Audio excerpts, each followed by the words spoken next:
Scorpio. Welcome to my channel, Tarot by the Intuitive Teacup. My name's Annie. We're going to read your tarot cards here. General tarot reading for Scorpio, Sun, Moon, Rising, and Venus signs. Please come into the reading with an open heart, an open mind, a desire to learn something to better yourself. And of course, if the messages that come through don't resonate, that's okay. Feel free to push them aside. You may wish to revisit them in the future. Sometimes tarot makes more sense in the future. And if it simply doesn't resonate, that's okay. Assume it's going out to someone else this week. It unfortunately won't always be your message. So, ooh, you got two there. Sneaky, sneaky. Let's do it for Scorpio. You are accountable and responsible for all your own actions and decisions. Bottom of your deck is the King of Coins. We'll see if that feeds into this later on. So, I'm reading this as where are you coming from? What are you building towards? What you need to release and what you need to embrace. You need to embrace the truth of the matter, for starters. I'm jumping ahead of myself, or possibly something with a Libra, but to me, it's like the first thing I'm getting here is the truth has been made known. The truth is clear, so you need to trust that. So let's see. Coming from a place where there was a lot of action taken, there was a lot of energy and creativity, action put into something. Your ability to sort of honor your self-expression and your wants and your desires, some sort of opportunity for growth in your life. It may or may not have to do with travel. King of Wands typically to me is a really strong career card, so this may or may not be related to career. Then that goes right into the Six of Cups. So the present, looking back on some major opportunity. It's funny though, the King of Wands almost looks sad here to me. I don't know, his face just looks kind of glum, like he's disappointed.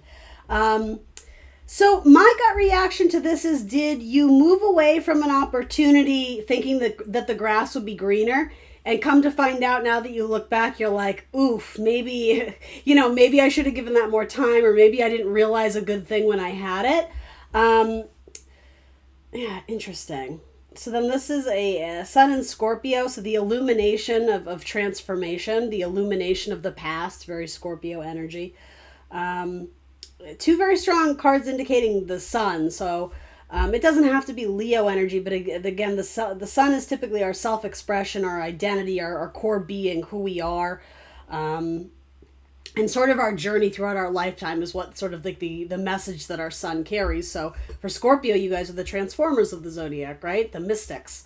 And then in the near future, you have the Seven of Wands.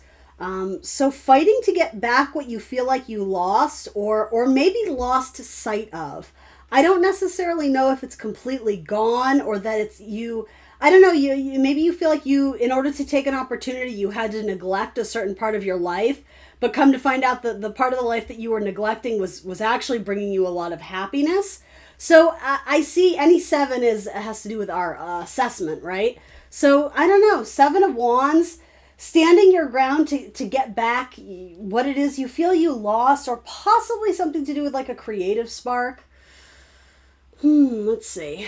I believe this is I want to say a Mars card. I know it's Leo. So again, a lot of sun type Leo energy here. So fixed fire, maintaining the passion, maintaining the glow, maintaining the crowd, right? With Leo being kind of the entertainers of the zodiac. Let's keep going here and see if this makes sense. So what you need to release, it's funny, you have two cards of the truth and Libra, right? The Queen of Swords is the one who initiates conversation, the one who initiates plans, the one who initiates relationships sometimes. She knows how to talk, very diplomatic, can be quite charming too, good with her words, good with her mind, her intelligence. And then the Ten of Coins. So this Ten of Coins almost seems like feeling like either you've turned your back on family or family has turned their back on you. And I sort of get that with the Six of Cups too. I'm almost getting sibling rivalry here, or feeling like you didn't measure up, like you did something great, but you were always competing for the affection or the attention, possibly of a father. It doesn't have to be that. But yeah, it could have caused a wedge in some relationships. There is definitely kind of like a competitive energy here. It might even be among friends, right? It could just be people in your life.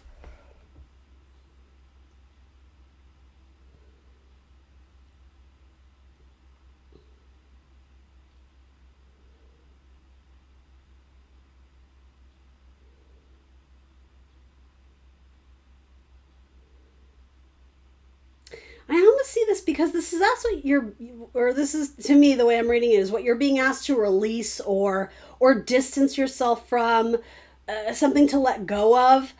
I can read this a million different ways, guys. I could see this as preachings from the family that maybe aren't in alignment with what you want. Maybe you were talked out of doing something because you didn't have your family's approval. In that case, I think it's saying you need to honor your own truth.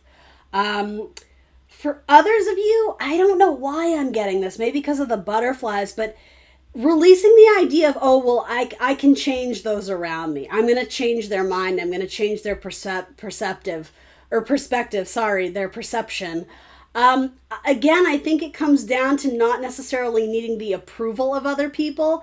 The Queen of Swords can sometimes be a master negotiator, but ultimately, it's like, instead of making sure both parties are happy, it's almost like she's really good at getting other people to agree with her. Like, that's her master plan the whole time, but it comes off as this, let's make sure everybody's good here. And so there is some sort of energy that is, it's not what it appears to be here. So it might be that you're not being, or you're being asked to release yourself of the responsibility of needing to change the minds of others. If this is you expressing yourself, and you have a lot of, again, that Leo energy of self-expression, putting yourself out there, letting your light shine, and you feel like you're being abandoned or left out in the cold, specifically from a family or what maybe you could consider a work family, their backs are turned, right? So it's almost like this narrative or this scripting of, oh, well, my ideas only matter if they're validated by this group of people, or my family, or my father, or my colleagues. Because, again, we have these interesting kind of mirror energies of the truth, and very Libra energy to me. Of course, it can be any sign. This is a Scorpio reading, right? But this idea of needing to initiate conversations regarding your own value based on the perceptions of others, I think you're being asked to release that and just do it for you. Don't worry about the critiques and criticism or validations and approvals from other people, because at the end of the day, what's going to make you happy, that's really what needs to matter here. Okay, so for some of you, it felt like you got led astray here. Like, it's almost like you were sold an idea, and if you do this, you will get that. And some of you finally realize, nope, that didn't apply to me at all. Like, almost, I don't think necessarily you were lied to per se, but it could be like if you're modeling your life after, what your parents got or what your sibling has, and you're like, well, I did the things they did, and I still got this, and it's not what I want. Well, then congratulations, because that's the point. It's about, again, Sun and Scorpio, how perfect in the center hub of a Scorpio reading is, identifying with what it is that you need, what's going to make your heart sing, or, some of the cheesy expression like that. What pleases you and makes you happy, and what you see as valuable things, people, assets, qualities in your life, that may differ quite dramatically from the narratives and storylines of what you see around you, Scorpio. So I think you're being asked to really embrace just, this is who I am and this is what I want. And it doesn't have to have this aggressive energy of, fight me, Seven of Wands. Rather, it's really internal peace. It's being at peace with yourself, knowing that you're making decisions that put your priorities first. And I do sense that may have been a tricky or difficult situation where some of you may have had to take on a lot of responsibilities very early in life. And so I almost get the idea of maybe having to sacrifice your dreams or fight other people's battles, but now it's something about this energy is being rerouted so that you can go back and get back what you lost, or right or wrong, or revisit some passion that you had to let go of just because, life, right? Yeah, I don't know. Six of Cups does indicate the past coming back around again, but I do think it has to do with honoring a truth that maybe at one point in time you were willing to sacrifice or put on the back burner, but no longer. I think there's a turning of the tide there, and I really like it. So bottom of the deck is King of Coins. Such a bummer that you can't see all these cards. It's like my camera's just far down enough where it doesn't show them all, but you get the general idea. So King of Coins, one who values themselves, and one who plants seeds over time too. Commitment is big with the King of Coins on any level, committing to practicing self-love and healthy boundaries, committing to a partnership, committing to long-term plans for your future, sowing the seeds, right? It's earth energy, and I associate it with Taurus, right? The fixed earth sign. So really digging in there, planting the seed, and you're going to have to nurture it. You're going to have to water it and make sure it has enough sunlight. There's a lot of sunlight here.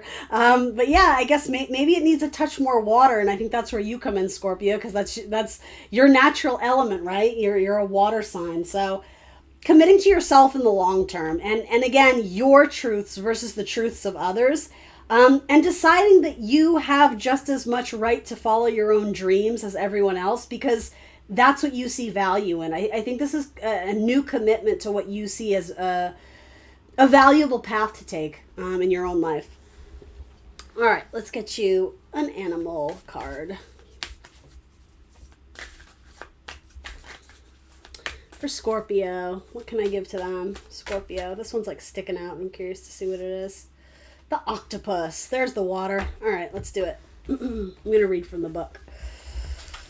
Octopus. I feel like this, something about that to me is like having your hands in many pots and many cookie jars. Maybe you're having to pull back a little bit. Let's see what it says. Octopus. Oh, I wish these were alphabetized. I'm just going to be searching forever, aren't I? Hang in there with me, Scorpio. I got you. Octopus. Here we go. Reaching, yearning, lacking boundaries and direction. The octopus signifies a wonderfully perceptive mind paired with a lack of healthy boundaries. Unfortunately, this results in well-intended but messy relationships. The octopus entwines itself into too many people's business and shares their own without restraint. They believe that's what it means to be close. If you notice after spending time with someone that you feel drained or uneasy, the essence of the octopus is at play. Begin to establish healthy boundaries. Be patient and firm, and it may be a very old habit to change. When in balance, this card means interested, engaged, and intelligent. When out of balance, needy, clingy, and lacks courage. Bring into balance, space into oneself, and talk therapy. Yeah, I think that idea of balance is important. And sort of like, as we were saying, sort of the need to be validated or liked in a lower vibration. You have these two very strong, almost Libra energies. So maybe some of you have planets, right? If you're a cuspy Scorpio or whatever, you may have Venus or Mercury in a, I almost said Venus. You may have Venus or Mercury in Libra, sometimes in a negative way, because Libra is so associated with sort of seventh house partnerships. There can be a natural desire to always put others before yourself in order to establish equilibrium. But then the irony is that you end up putting all your chips in the other person and there's nothing left for you. So you may end up feeling kind of drained right now. So again, Sun and Scorpio to me is like the revitalization of you, honoring your inner child, going back to your past, your roots of something that inspired you. And also doing some very intense sort of internal work of decluttering or clearing out, allowing things to die off that didn't serve you. And for a lot of you, I just get the sense of like a disapproving father figure, especially a fire sign in Aries, Leo, Sagittarius. Of course, it doesn't have to be, but I don't know, it's a kind of an interesting depiction of the King of Wands, which I think that's why it's so great to have different decks, right? Because the illustrations will differ depending on which deck you use. But yeah, there's something kind of humbling, like a father that didn't believe in you or was very pessimistic or negative about your trajectory or what you wanted to study. Or I almost sense a guilt or shame from some of my Scorpios out there that, they never got the approval they were seeking, but that in itself was the lesson of being able to recognize your own worth and value and have faith in that, trust that is just as important. Anyway, I'm going to leave you with that, Scorpios. This is actually a kick-ass reading. I hope you liked it too. Let me know in the comments below. Remember to like, share, subscribe, book a personal reading, help support Teacup. Other than that, I will see you guys very soon for more tarot. Bye.